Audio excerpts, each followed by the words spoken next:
dia a todos. Feliz da gente estar aqui, todos nós, as companhias, sempre com companheiros. A mestra Mariazinha já há algum tempo pratica comigo e ela tem o entendimento de que ela não pode ficar no meio do tapetinho, ela sempre precisa ficar ali na pontinha, porque do contrário, acho que ela realiza que pode ficar muito emocionante quando eu me movo, enfim, pro asana. Bom, o objetivo dessa live de hoje é a gente falar um pouquinho da ligação entre yoga e veganismo e também falar a respeito de como a gente vai continuar cada um desses sábados, inclusive com pessoas próximas, pessoas que fazem parte dessa jornada, falando um pouquinho mais sobre essa yoga e veganismo, atinando a gente para consciências diferenciadas que por vezes a gente não realiza sem que outra pessoa que já percorreu o caminho fale para nós. Então eu vou chamar pessoas queridas do meu círculo, que são do nosso círculo, na verdade, aos poucos, à medida que cada um desses sábados vai se desdobrando. Eu também tenho a ideia de, em algum momento, chamar para uma prática presencial ao ar livre aqui no santuário. E para frente, provavelmente em 1 ou 2 semanas, aí quem tiver interesse nisso, por gentileza, escreva para nós ou pelo WhatsApp da Bio ou então pelo direct.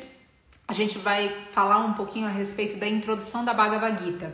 A gente tem um programa de yoga online e eu vou colocar o estudo da Bhagavad Gita nele. Se você não estiver interessado no estudo da Bhagavad Gita com o programa de yoga online, você pode participar só dessas sessões. Elas vão ser de 2 horas e elas, obviamente, não vão ter a abrangência de um estudo de 3 anos presencial na Índia, mas elas trazem insights, elas trazem o quê? Realizações de novo, elas trazem provocações. A Bhagavad Gita, para quem não conhece, é uma escritura, a gente pode falar do Mahabharata, que é o épico hindu, e dentro do Mahabharata tem uma parte que a gente fala a respeito do quê? A gente fala especialmente a respeito da conversa entre mestre e discípulo. Essa parte do Mahabharata é tida como a Bhagavad Gita. A Bhagavad Gita, ela consegue falar para nós não só do dilema do Arjuna e dos ensinamentos do Krishna, ela acaba falando para nós a respeito das nossas próprias inseguranças. Ela acaba sendo um luzeiro, essa escritura, esse livro, ela acaba sendo um luzeiro para que a gente tenha mais compreensão sobre nós mesmos. E essa é a ideia. Porque não adianta a gente querer um mundo diferente se a gente não for diferente. Não adianta a gente querer mais lucidez no mundo se a gente não trouxer lucidez para esse mundo. E por isso que é tão importante o autoconhecimento e por isso que é tão importante a gente se dedicar, se debruçar, verdadeiramente para descobrir quem a gente é e para que a gente está aqui. Vi que a Alana entrou e a Camila está perguntando aqui, está trabalhando, gostaria muito. Claro que sim, a gente vai deixar salva a live, agradeço pela sugestão. Então toda a ideia que a gente tem aqui hoje é apresentar qual é a ligação para a gente começar essa jornada de yoga, onde a gente vai trazer de novo pessoas, onde a gente vai fazer o estudo da Bhagavad Gita, vai falar um pouquinho mais sobre o que é a Bhagavad Gita também, com um pouco mais de detalhe nessa conversa do Krishna e do Arjuna. Mas o que eu quero aqui hoje é a gente fazer a ligação. Por que a gente está falando disso na página do santuário? Por que a gente está trazendo um assunto, por exemplo, da yoga ou dessa filosofia dentro da página do santuário? Qual é a ligação que a gente vê entre, então, o veganismo e a yoga? A verdade de tudo é que quando a gente fala de grandes mestres, professores, quando a gente fala de filosofia, é muito difícil a gente excluir quem? Qualquer aspecto que seja, qualquer ser que seja fora de uma linha de direitos. Ou seja, se a gente está falando do cristianismo, o que a gente tem do Jesus? Que é para amar o teu próximo como a ti mesmo. Ele não fala, ama o próximo homem branco como a ti mesmo. Ama essa raça. Descaracterize os que são trans ou os que são gays. Ele fala, ama o teu próximo. E ele não fala que esse próximo é necessariamente humano. E ele fala dessa lição de casa para a gente amar nós mesmos. É impossível a gente não fazer ligações do que falaram grandes mestres com o veganismo. É impossível a gente não olhar para a yoga quando a gente tem o primeiro valor da yoga como sendo a ahimsa, não violência, e não olhar para o que está acontecendo no mundo. Não realmente olhar para nós, porque quando a gente fala do mundo, o mundo é um palco. Agora, quem está no palco? Nós estamos no palco, cada um de nós. Então o enredo, quando a gente fala o mundo tá maluco, a gente também pode falar as pessoas estão malucas. Quando a gente fala o mundo está inconsciente, a gente também pode falar as pessoas estão inconscientes, as pessoas estão... A gente colocando isso, a gente vai começando a aproximar do que? Bom, então não é o mundo, não são as pessoas, sou eu, é você, é o meu vizinho, é o meu pai, é o meu filho, é o meu companheiro ou companheira ou companheire, não importa. Mas a gente começa a aproximar para uma responsabilidade que a gente precisa ter para assumir o que a gente veio fazer. Hoje, por exemplo, é um dia que a gente está fazendo a primeira vivência de voluntariado e eu falei um pouco aqui de seva, de serviço. Para que a gente serve? Então, cada vez que a gente consegue mais esclarecimento a respeito de quem nós somos, a gente consegue servir melhor. Porque, do contrário, quando a gente vai pro serviço, a gente acaba falando mais do quê? E de quem? De nós mesmos. Então, a gente entra, por exemplo, para resgatar um mestre animal. E o que daí a gente fala? A gente fala como é difícil pra gente, como foi horrível ver aquele sangue e como é terrível estar ali naquela situação. Então, outra vez, a gente está começando essa jornada hoje, todo sábado. Já é a primeira live de uma sucessão de lives, então o horário é novo. Geralmente a gente faz live à noite, é tudo novo, mas eu vou deixar gravado e eu vou convidar pessoas para que a gente possa mais e mais se dedicar a esse estudo. Quando a gente fala então da yoga e desse valor e da Bhagavad Gita, a gente sempre fala também do quê? De retidão, a gente fala de justiça.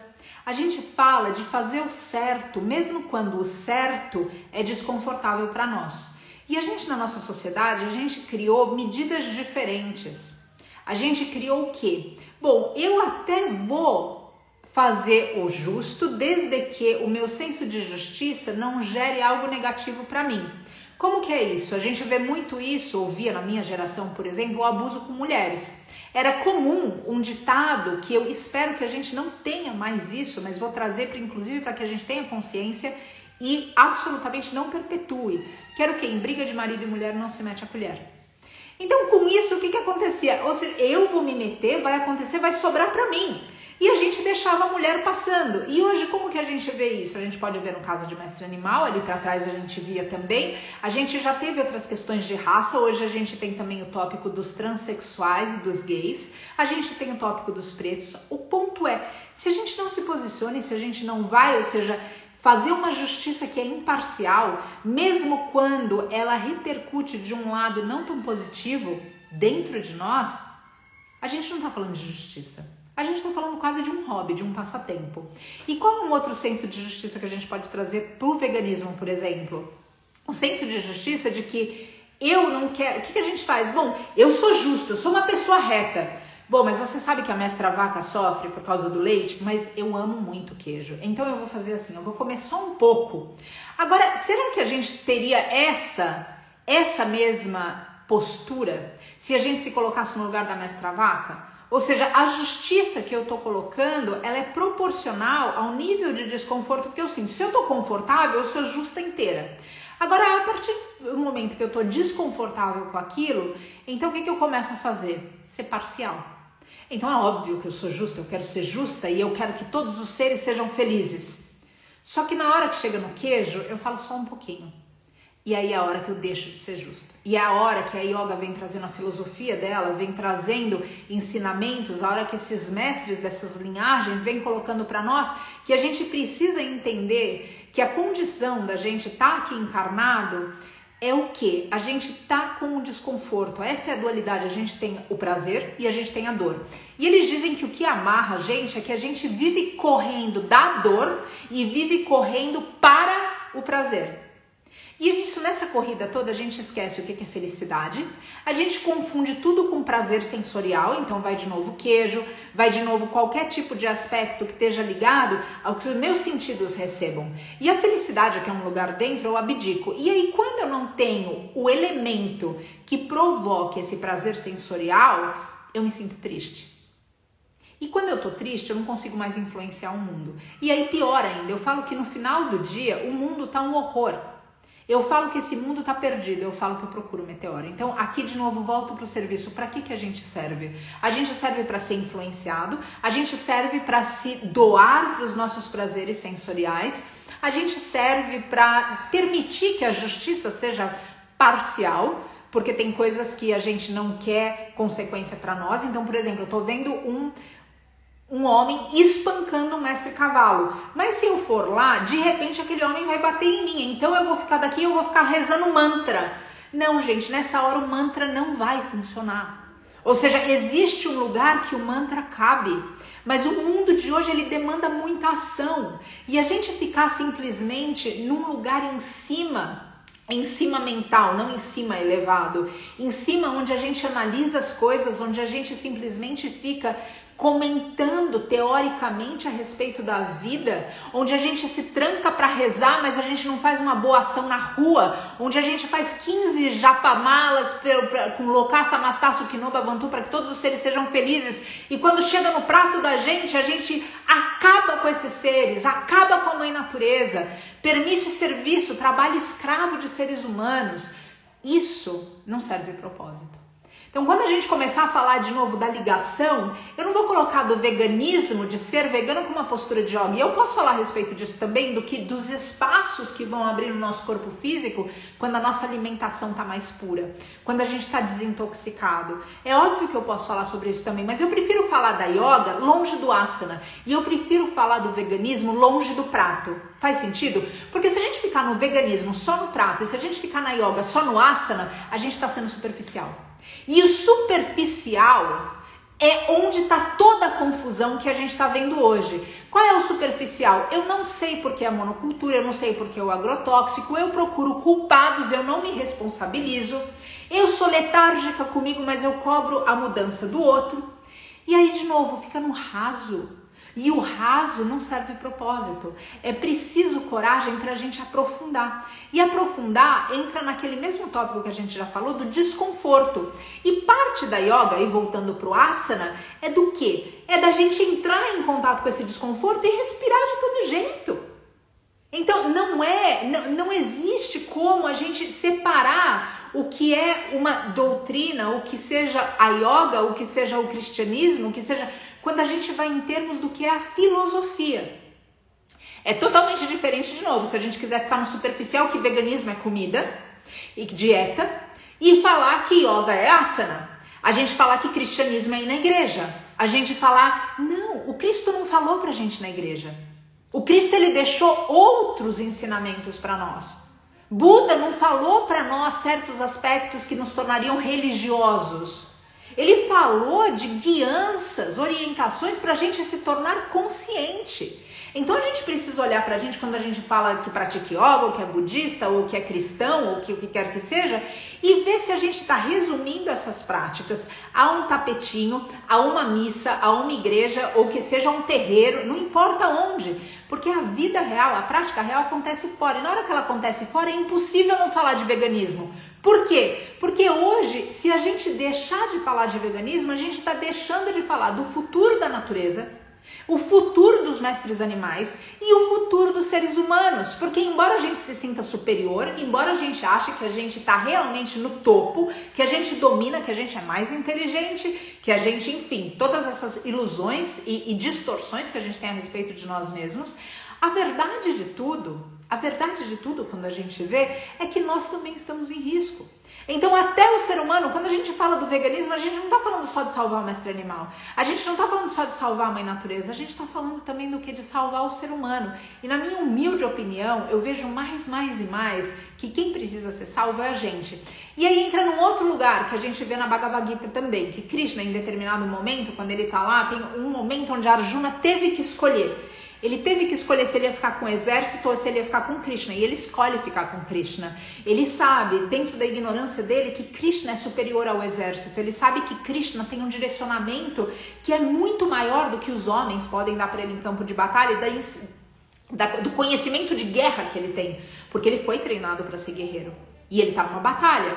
E ele vai e procura o mestre. Ele sabia. Só que aí, quando Krishna tá ali pertinho, Krishna fala algo que é fenomenal, e a gente vai ver isso em detalhe no estudo depois. Aqui tô trazendo, pincelando pra gente fazer a ligação de yoga e veganismo. Tem um momento que Krishna fala pra ele, eu estou com você, então eu faço com você, eu estou na guerra com você, mas eu não faço por você.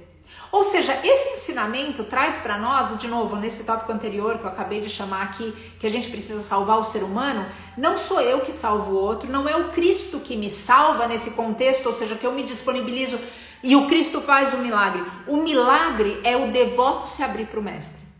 O milagre é a gente fazer por onde. Não adianta a gente saber que a yoga é boa pra gente e a gente falar de yoga 24 horas por dia e não praticar. Não importa a gente falar de todos os estudos científicos da meditação e não sentar para meditar. Não adianta a gente falar que um remédio é bom para algo que a gente tem, e eu não vou discutir aqui a alopatia, só tô trazendo um exemplo, e a gente não tomar o remédio. Não adianta, não é pertinente. A gente precisa praticar tudo isso. E sem a prática é a hora que vai pro raso outra vez. E no raso as coisas não desdobram. O mundo continua sendo o mundo que ele é. Por que o mundo continua sendo quem ele é? Porque as pessoas seguem as mesmas. O que a gente precisa mudar são as pessoas. Só que outra vez, Krishna está dizendo lá atrás, eu faço com você, mas eu não faço por você. O que isso significa? Que cada um vai ter que remar a sua parte. Que cada um vai ter que despender os seus esforços. A gente teve no começo do século passado uma ordem que chamou Ordem da Estrela. E essa Ordem da Estrela, ela vinha com o pessoal da teosofia junto. E o que dizia? Que tinha um mestre, e esse mestre foi proclamado como se fosse Krishnamurti. Talvez vocês conheçam Krishnamurti, é o segundo quadro que está aqui, não sei se eu vou conseguir focar, ó, é o segundo quadro, o primeiro é o Shivananda. Quando a gente fala dele, e lembrando desse ensinamento do Cristo de novo, quando teve essa ordem, o que aconteceu? Ele, para surpresa de todos que estavam ali, ele dissolveu a ordem. E ele falava o quê? Que não é a verdade que se rebaixa o homem, e sim o homem que se eleva à verdade. Isso traz para nós o mesmo lugar do Krishna, que ele está dizendo o quê? É com você que eu tô, eu não faço por você. E aí como que isso cruza dentro da outra ideia que eu coloquei aqui, que é o ser humano que precisa ser salvo? É só cada um que se salva. Só cada um. E o curioso é que quando a gente resgata o mestre animal, a gente resgata o corpo, mas o mestre animal já está salvo. Olha só como a gente tem distorção. Por que isso? A gente salva o corpo dele, sem dúvida nenhuma. A gente resgata o corpo. Mas o salvar já aconteceu. Porque o mestre animal está ligado aonde? Ele está ligado no perdão. E aonde mais ele está ligado? No amor incondicional. Agora o ser humano, nós estamos ligando no amor que é justificável. Então eu te amo por quê? E geralmente esse porquê não é porque você, o que quer que seja, mas é o porquê do que eu me beneficio através de você. Daí eu te amo. É como, por exemplo, as pessoas que falam, eu amo o mestre cavalo. Por quê? Porque eu gosto de rodeio, porque eu gosto de montar, porque eu gosto de carroça, porque eu gosto de pagar minhas promessas em cima de um mestre cavalo. Ou seja, eu amo o mestre cavalo porque o mestre cavalo tá falando pra mim outra coisa. O mestre cavalo tá falando que ele quer galopar livre, que ele não quer uma sela, que ele não quer um bridão, que ele não quer gente chicoteando ele. Agora, o amor distorcido que eu falo, eu digo então o quê? Que eu amo não porque eu vejo o mestre cavalo, mas por causa do que o mestre cavalo me propicia.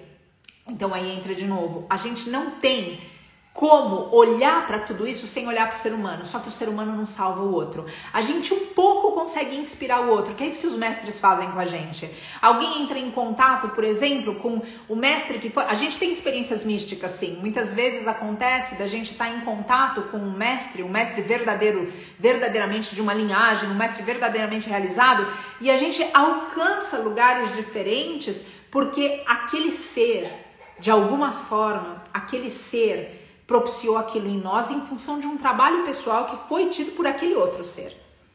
Sempre é uma conjuntura dos dois, mas o fato é, se os mestres estivessem aqui para salvar a gente, sem o nosso esforço, sem esse elevar-se à verdade, como o Krishnamurti falou quando ele dissolveu a ordem, sem o conosco, como Krishna falou para Arjuna, o que aconteceria? Buda já tinha salvo todo mundo, Cristo já tinha salvo todo mundo, e todos os que vieram antes já tinham salvo todo mundo. A questão toda é que depende de nós também.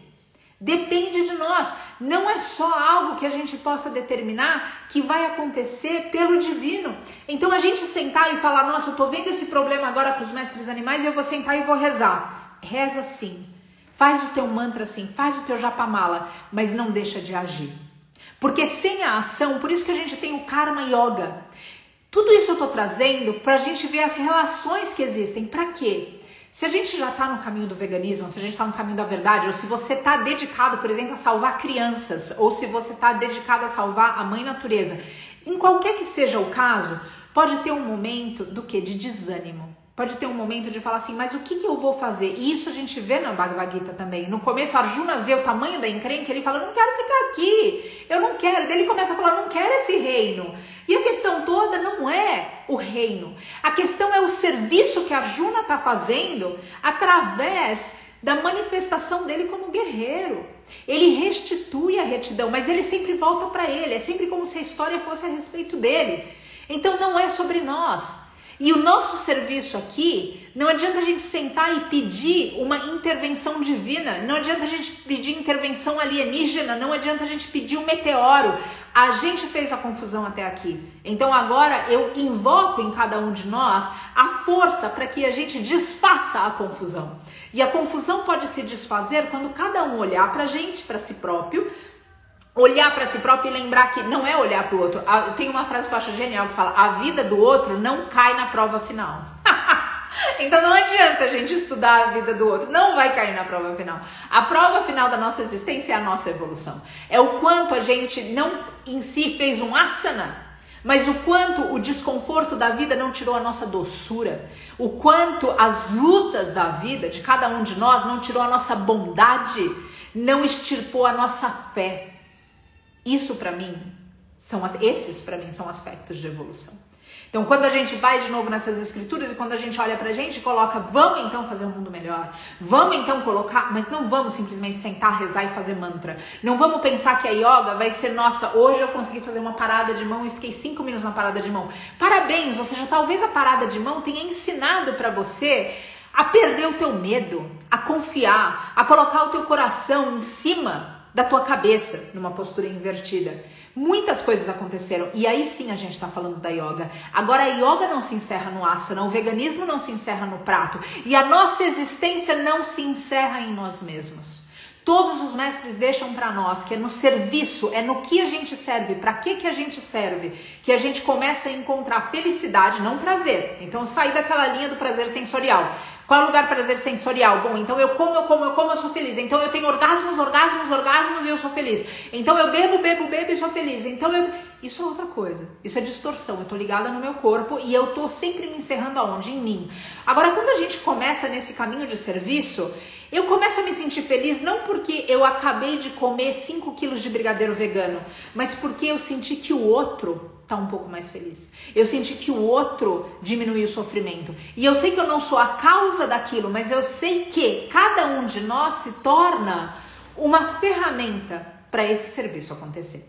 Então, quando a gente fala de cruzar essa filosofia do veganismo e da yoga, a partir de hoje a gente vai fazer essas lives todos os sábados e vai chamar para esses outros estudos fora daqui, como da Bhagavad Gita, que vão ser 2 horas, e depois eu vou deixar como a gente se conecta nisso tudo e participa.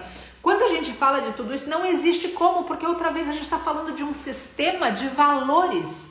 Quando a gente fala do Cristo, do cristianismo, a gente não está falando de ir na igreja e se confessar. A gente está falando de coisas maiores. Quando a gente fala do bem, a gente não está falando simplesmente do que faz bem para nós. Não é justo eu falar que é bom para mim algo que não seja bom para um outro ser. Então se eu falar assim, eu amo churrasco, nossa, churrasco é bom demais. Mas peraí, qual é a opinião do mestre Toro a respeito do churrasco? E como que eu ouso falar que aquilo é bom, sendo que isso causa sofrimento para outro ser?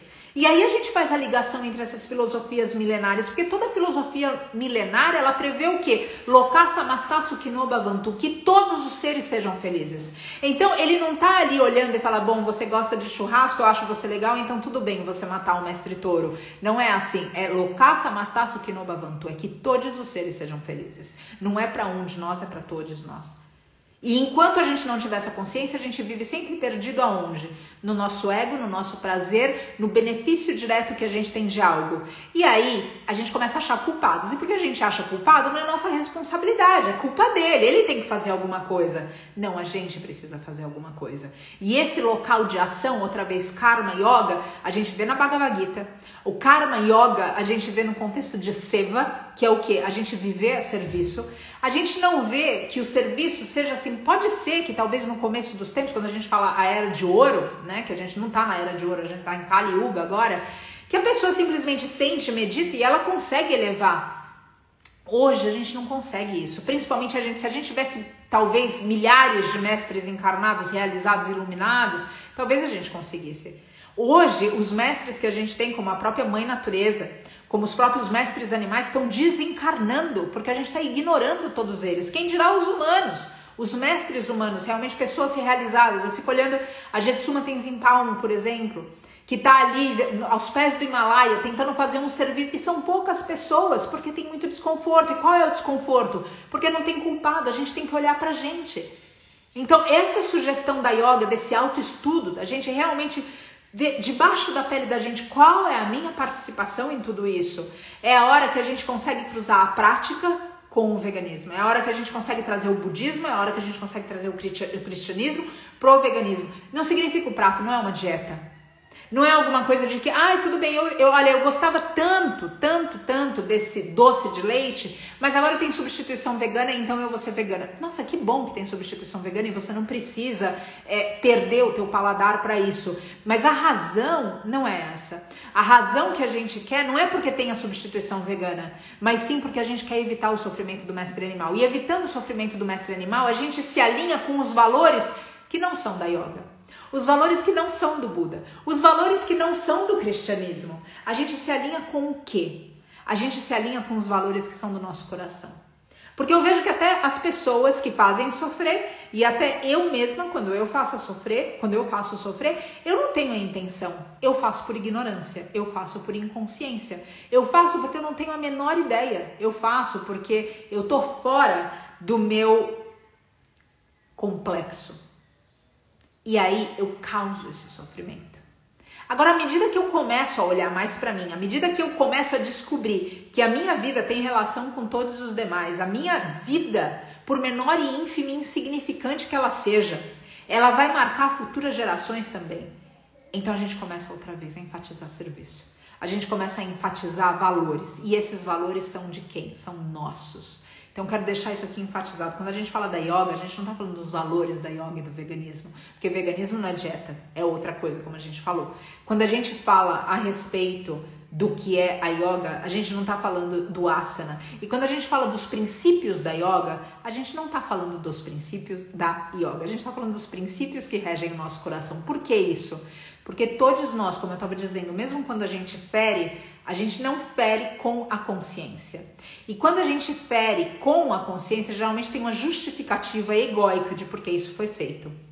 O que eu tô querendo, de novo, trazer com isso é que o princípio é nosso. Como que isso significa? O princípio que a gente tem, esse princípio sendo nosso, se a gente trai, a gente começa a entrar em crises.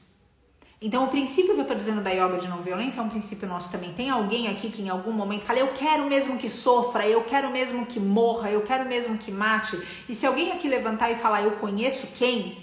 Ou eu mesma sou assim, determinado, ou eu mesmo, eu mesme, o que acontece? Em determinado momento a gente está falando de um adoecimento da nossa alma. Quando a gente deseja um mal, a gente está falando que a nossa alma adoeceu. Quando a gente quer que o mundo exploda, a gente está falando que o nosso coração está enfermo. Quando a gente não liga mais, não se importa mais com o sofrimento dos outros, a gente está falando que a gente está sofrendo. E enquanto a gente não se resolver, a gente vai perpetuando inconsciência, a gente vai perpetuando insatisfação, crueldade, matança, barbárie. Então, outra vez, olhar para dentro. Essa é a mensagem que a yoga está deixando para nós. E eu acredito que seja um bom momento para a gente fazer isso. E a partir da hora de olhar para dentro, às vezes a gente vê aspectos nossos que não são bonitos. Mas Jung também falou que a iluminação não é atingida repetindo palavras de luz. Acho que foi dessa forma que ele disse. Como que é que a gente alcança? A gente alcança atravessando a escuridão. A gente alcança enxergando que essa escuridão existe. Não adianta a gente trancar coisas num porão e fingir que aquele porão não tá lá dentro da gente, com todos os perdões que a gente não dá, com todas as condições que a gente põe na nossa vida, com todas as feridas que a gente não deixou ir, com todas as incompreensões do nosso espírito. Não adianta a gente ignorar. Agora, quando de fato a gente olha, então é possível que a nossa vida esteja a serviço, porque a gente deixa de interferir. Como eu coloquei no começo, imagina um resgate, e esse resgate está acontecendo e tem alguém lá que está esmurrando um mestre cavalo, uma mestra vaca, um mestre bezerro. O que move a gente até lá? É o nosso sofrimento? Ou então o que move a gente lá é a compaixão? Esses são estudos que cada um deve fazer, porque muitas vezes a gente, quando olha tudo isso, a gente tem a ideia que é o outro que está fazendo. Então a gente fala assim, o outro me dá raiva, porque é óbvio que a gente tem que ter insatisfação quando a injustiça está acontecendo, mas o outro, por que esse mesmo outro que deu raiva na gente, para um outro ser provoca compaixão, no sentido da pessoa falar, eu preciso criar, por exemplo, um programa de educação para que esse ser não mais maltrate a mulher dele, por exemplo. Por que eu não crio um programa? Isso é compaixão. Agora, quando a gente age por raiva, quando a gente age por ódio, então é de novo, é o nosso machucado machucando o outro. E aí quando a gente age dessa forma, fala dessa forma, geralmente a gente tende a ir para quê? Para punição. E a punição, ela não necessariamente educa. Algumas vezes educa, mas não todas as vezes. Como que a gente pode se embasar na nossa sociedade para ter certeza dessas palavras? Pessoas que são presas. Então vamos pensar em criminalidade. E as pessoas foram para a prisão. E eu não estou colocando aqui com isso que a gente não deva praticar a justiça no senso social que ela exista. Eu estou trazendo reflexões a respeito da punição. O que essa pessoa aprende no presídio? Então, por exemplo, se ele foi um estuprador, ou se ele foi um pedófilo, ou se ele vai sofrer punição. Além de ser preso, ele vai sofrer punição lá dentro da prisão.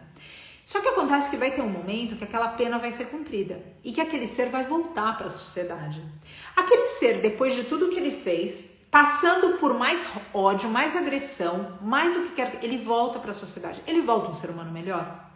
Então, o que eu estou colocando aqui é que a gente precisa ter programas de educação, de todas as formas possíveis. Do mesmo jeito que a gente fala da conscientização para o veganismo, a gente precisa trazer a educação também nesses outros contextos. A educação no senso da gente olhar e falar, esse ser não age de forma correta. E daí eu gosto sempre de invocar essa potência que o Oriente traz bastante também, que é a mãe divina. Quando eu penso numa mãe com vários filhos, ela não fala para um filho dela, você não serve para nada, eu vou me desfazer de você. E quando a mãe fala isso, e é uma raridade, a gente vê que de novo aquela mãe adoeceu. Mas geralmente a gente pode estar falando de quem for, a mãe fica ao lado. E a mãe, ela fica ao lado, ela não fica validando o erro do filho. Ela tenta, dentro da sabedoria dela, de todo jeito possível, levar o filho, através de educação, para além daquele ponto de aprendizado dele. Faz sentido?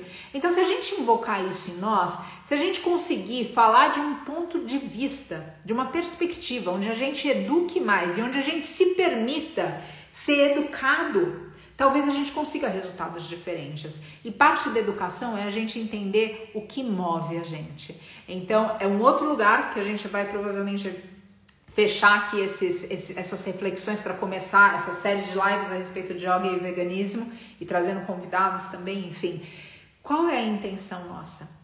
A minha motivação quando eu salvo um mestre animal é resgatá-lo, a minha motivação é eu me sentir melhor, a minha motivação é salvar o planeta, a minha motivação a resgatar é que eu consiga pegar o agressor e esfregar a vida dele pela lama e acabar com a reputação dele.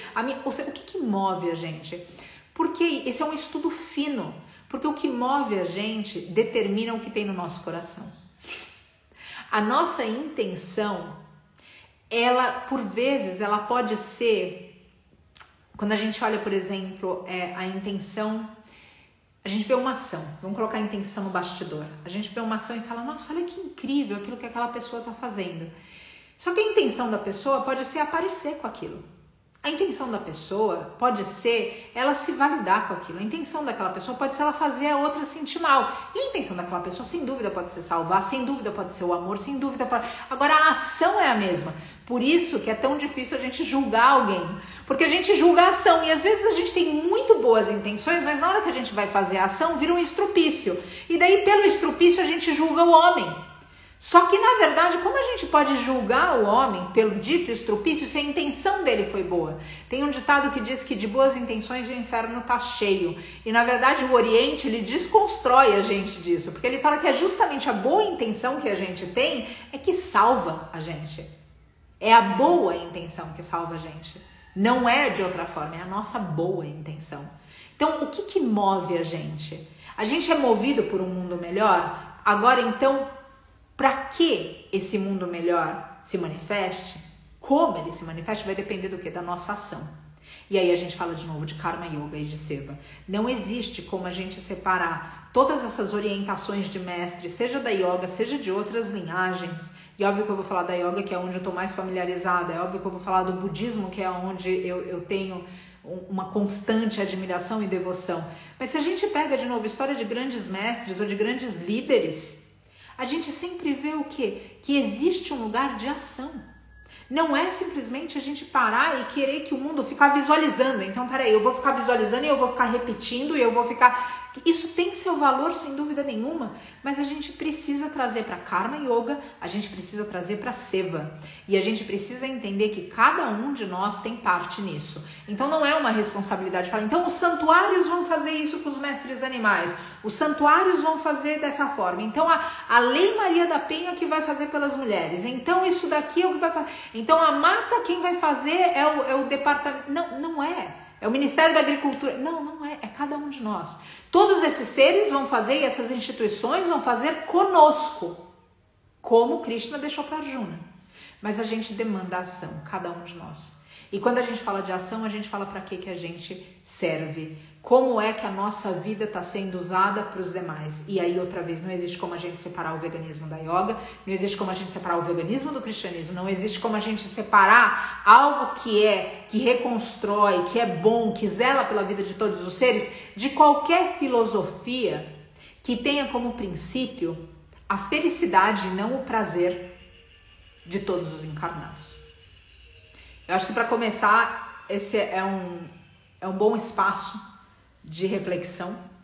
Eu vou realmente... o pessoal tá aqui, coisa boa. Todo mundo aqui participando. Nas próximas semanas, provavelmente a gente já vai ter um convidado. E eu vou anunciar também, ou pelos stories ou pelo Telegram, esse estudo da Bhagavad Gita. A gente vai fazer por sessões de 2 horas. Quem tem o curso de yoga já vai ter acesso a essa parte, ou seja, você já tem o programa online de yoga que ajuda o santuário, você vai conectar lá e vai ter, se você não assistir ao vivo, a vantagem de assistir vai ser pelo Zoom, de estar ao vivo é que a gente pode interagir com perguntas, respostas, comentários. Em algum momento eu quero fazer esse círculo presencial aqui no santuário, vai ser gravado e de novo, por exemplo, você comprou e está em outra cidade ou outro país, você vai ter acesso que vai estar gravado. Se você estiver online, a gente tem condição de tirar dúvidas. Esse estudo vai ser de 2 horas pelo Zoom outra vez, mas todo sábado a gente vai estar trazendo reflexões aqui, inclusive com convidados, para aproximar essa prática de yoga, para aproximar, e essa yoga que é maior que asana, essa yoga que é maior que postura, essa yoga que é um estilo de vida. E a yoga, a gente pensa nela como um sistema de retidão que a gente se identifica porque a gente também quer ser reto, e quando a gente não é reto, é porque alguma coisa preveniu a gente de ser, mas é um valor nosso ser reto, é um valor nosso querer fazer o bem. Então, outra vez, quem tiver interessado, a partir agora das próximas semanas, a gente vai começar com isso sempre. Alguém chegou aqui? Oi, amor. A partir então do próximo sábado, com convidados falando a respeito disso. O Marcelo Torres é uma pessoa que muito querida do nosso círculo. É possível que ele esteja agora em um dos próximos sábados e a gente vai fazer uma meditação com música e vai falar um pouco dessas reflexões. O Marcelo, ele fez a trilha sonora do programa de yoga. Então, tudo isso, de novo, tá ali. Agora, se você não faz parte do programa de yoga e quiser participar desse estudo da Bhagavad Gita, que vai acontecer durante 2 horas em um dos sábados, e eu vou passar por Telegram e também pelos stories, quem não tiver no nosso canal, por gentileza, procure. Então, por ali, essas 2 horas, mesmo se você não tem o curso, você pode fazer contribuição à parte. E a ideia toda com isso é a gente estudar o ser humano. Cada vez que eu tô mais em contato com os resgates, cada vez que eu tô mais em contato com o sofrimento, cada vez que eu tô mais em contato com a agonia, eu noto que se a gente não fizer um estudo do ser humano, a gente não vai conseguir mudar o mundo. A gente não vai conseguir. A única maneira de mudar o mundo é olhando para o ser humano. A única forma da gente conseguir essa transformação é a gente verdadeiramente trabalhando o ser humano. E se a gente tem esse luzeiro, se a gente tem esse farol, esse sol, que a yoga é do ponto de vista da filosofia, para encaminhar a gente, por que não? E se você tem outras vias, faça pelas tuas vias. Eu só realmente tive no meu coração esse chamado para a gente começar a compartilhar mais, porque no meio desse caminho, dessa jornada toda, como Arjuna fala pra gente, ou seja, tem um momento que Arjuna fala no final do primeiro capítulo, ele fala, eu não vou lutar. Ele larga o arco e a flecha dele, ele larga no chão e ele fala, eu não vou lutar. Porque eu não vou lutar, porque aqui eu não vou matar, eu não vou entrar nessa briga. Porque é isso que às vezes a gente pensa, não, sabe, eu queria um mundo vegano, mas eu não vou bater de frente, eu queria um mundo vegano, mas meu marido não é, vai dar uma confusão se eu começar a não querer ir junto, ou minha esposa não é, ou meu filho, o que vai acontecer se... Então a gente vai se... Então ele fala, a gente derruba o nosso arco e flecha. E Krishna levanta e fala, luta, porque toda a tua vida veio para esse ponto para você lutar, não para você desistir. E eu noto que a gente não tem feito mudanças no mundo porque a gente tem desistido, não porque a gente... não tem a ferramenta para fazer, não porque a gente não conseguiria, a gente está carente de resiliência, a gente está carente de persistência, a gente está carente de coragem. E quando a gente começa a ler esses escritos e ter orientação, a gente encontra um lugar de tranquilidade, de falar, tá bom, eu vou lutar. Tá bom, eu vou fazer isso porque não é sobre mim. Porque um dos ensinamentos desse primeiro capítulo de Arjuna, o que acontece ali? A gente vai ver isso em detalhe aí pra frente nessa Bhagavad Gita que a gente vai estudar por 2 horas, sessões, enfim. Uma das coisas que ele começa a justificar, ele fala, eu não quero isso porque... vai dar uma briga horrível, essa história toda, eu vou ter que matar a gente, eu não quero matar ninguém, então eu não quero o reino. Então ele justifica sempre nele, é a dor dele. E Krishna guia ele e fala assim, peraí, tudo bem, a tua dor, só que você veio até esse momento para isso. Além disso, existe todo um reino, se você não reivindicar esse reino, não é que você vai ser pobre ou rico, não é isso. É que você que poderia mudar o curso, porque existe um rei opressor que está sendo injusto com as outras pessoas. Então, se você não luta essa batalha, você permite que essa opressão continue. Não tem nada a ver com o teu reino. Tem a ver com como você serve nesse propósito. Então, outra vez, gente, a gente está passando por um momento planetário que a gente precisa se levantar. A gente precisa se posicionar, a gente precisa entender a nossa relação com o planeta em volta da gente e como a gente é capaz de mudar. E só é possível fazer tudo isso com autoestudo. Não é um jogo de culpados, não é a gente simplesmente ficar encontrando quem é responsável fora da gente. É outra vez, em conjunto, em coletivo, é fazendo com o outro, é aprendendo, é olhando para si. E através desse olhar, então quando a gente chega para o serviço, a gente não vai chegar lá e ver a mestra Vaquinha dilacerada, por exemplo, num resgate, vai falar, eu não aguento com isso, eu vou desmaiar, eu queria muito te resgatar, mas eu tô passando mal, então eu vou embora. A gente não fala isso. A gente deixa a nossa dor do lado, isso não significa colocar nada embaixo do tapete, nada disso. A gente deixa a nossa dor do lado, que a gente entende que é a respeito do outro. A gente entende que o serviço não é a gente validar o nosso umbigo, é a gente se colocar no lugar do outro, é a gente caminhar a jornada do outro. E aí são coisas tão bonitas que acontecem, porque no universo inteiro não existe rua que seja de mão única. Não existe como a gente servir sem que aquele ser sirva algum propósito para nós. E aí é a hora que outra vez, a gente nunca usa no ashram, quando a gente está indo fazer voluntariado no ashram, a gente não fala que a gente vai ajudar ou que a gente vai trabalhar. A gente fala que a gente vai o quê? Servir. A gente vai servir para algo. E eu gostaria que a gente tivesse essa inspiração para a nossa vida estar a serviço. E que através desse serviço realizado pelo bem, pelos valores universais de retidão e de bondade, que o mundo seja um lugar melhor depois de nós. E para mim, eu vou terminar com essa história. Eu não sei se vocês conhecem um sujeito que chama David Swenson. Dentro dessa tradição que eu pratico, que se chama Ashtanga Yoga, ele começou há algum tempo e ele tinha bastante proficiência no asana. Quando eu fui vê-lo, eu passei por um tempo, eu passei um mês com ele na Inglaterra. Eu vim de tecnologia e quando eu tive a minha crise em tecnologia, que eu não quis mais trabalhar com tecnologia, eu olhei para tudo isso e falei, eu preciso aprender algo que seja além das coisas desse mundo, esse mundo parece muita ilusão, precisa acontecer alguma coisa. E eu investi todo aquele tempo, 5 anos nos Estados Unidos, em fazer cursos, em procurar formações, e aí eu encontrei o David Swenson. Na época, o meu tempo de vida era menor do que o tempo de prática dele. Então, veja lá, ou seja, a minha vida era menor do que o tempo de prática de yoga dele. E uma das curiosidades que eu tinha era como seria uma pessoa que fez retroflexão, sabe, e procurar a vida inteira. Que eu falei, será que esse negócio a longo prazo, ou seja, como que é isso? Eu quero conhecer essas pessoas que praticam há mais tempo, como que elas estão? E aí, qual foi a minha surpresa? Quando eu encontrei o David, ele não foi pra mim uma pessoa que me deu uma referência só do asana. O David era uma pessoa viva. Eu encontrei com ele sem querer no metrô da Inglaterra, sem querer, de Londres. Eu tava ali olhando, procurando a escola de yoga pra fazer, e sem querer, ele tava procurando também pra ir pra escola de yoga. E quando a gente se encontra, todo mundo no metrô anda, parece que é meio ausente, né? Parece que é aquele mar de gente sem alma, porque você olha nos olhos das pessoas, parece vidrado, ou seja, é algo complicado. E no que eu tô procurando, enfim, eu também tô num lugar fora, ou seja, no estranho, tô procurando, e aí eu vejo 2 olhos que estão presentes, e eu fui cativada por aqueles olhos, eles estavam presentes, e à medida que eu fui focando o olho no rosto, eu vi que era o David Swenson, e aí eu entendi que aquele tempo de prática dele não fez ele morno, e aquilo me deu um lugar maior do que a retroflexão. Aquilo me deu um lugar maior do que é o asana em si. Aquilo me levou para um aspecto maior do que está acontecendo em cima do tapetinho. Porque o que ele fez em cima, o que ele faz em cima do tapetinho até hoje, reverbera para fora do tapetinho. E para mim, essa é a verdadeira prática de yoga. Quando ele começa o seminário dele, o começo dessas 3, 4 semanas, é um grupo grande, a gente está em quase 200 pessoas. E ele pergunta para nós, quem é um verdadeiro yogi?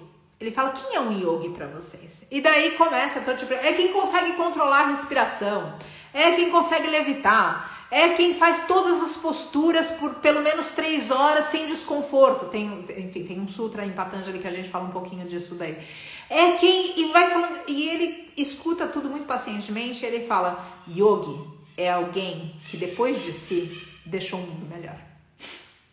E aquilo vindo dele, na presença de espírito dele, na bondade dele e na força dele também, me tocou o coração de um jeito que eu falei, é essa yogini que eu quero ser.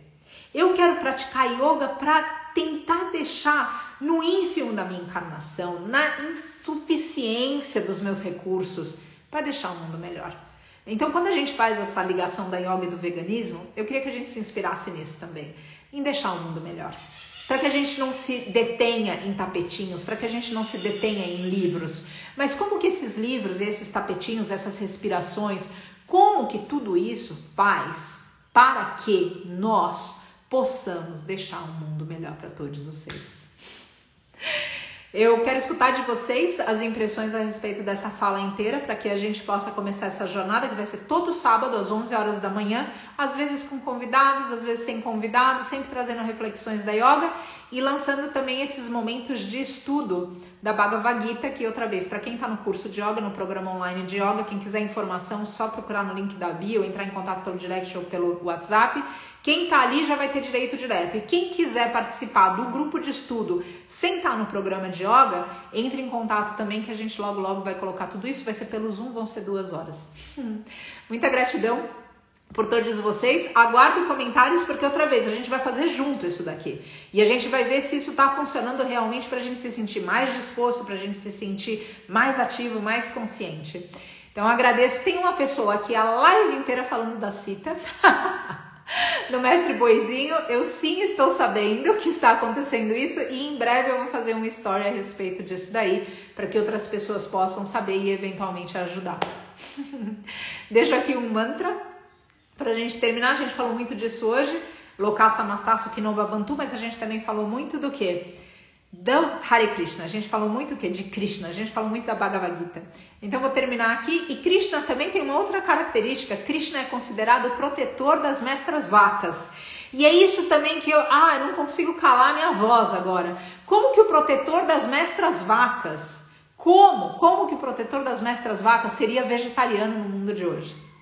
É impossível a gente louvar Krishna e falar do vegetarianismo. A gente só tem como louvar Krishna realmente condizente e pensar no veganismo, porque ele protege as mestras vacas. E o vegetarianismo, ele protege a carne desses seres, mas ele não protege a vida dessas mães e a vida desses filhos. Então a gente precisa invocar o veganismo dentro da yoga. E aqui eu deixo um mantra para Krishna com tudo isso, para que toque o nosso coração e a gente possa continuar nesse estudo, que é um estudo nosso, que reverbera no mundo. Gratidão a todos que ouviram e que ainda ouvirão. Hare Krishna, Krishna Krishna, Hare Hare, Hare Rama, Rama Rama, Hare Hare. Haribol, até breve.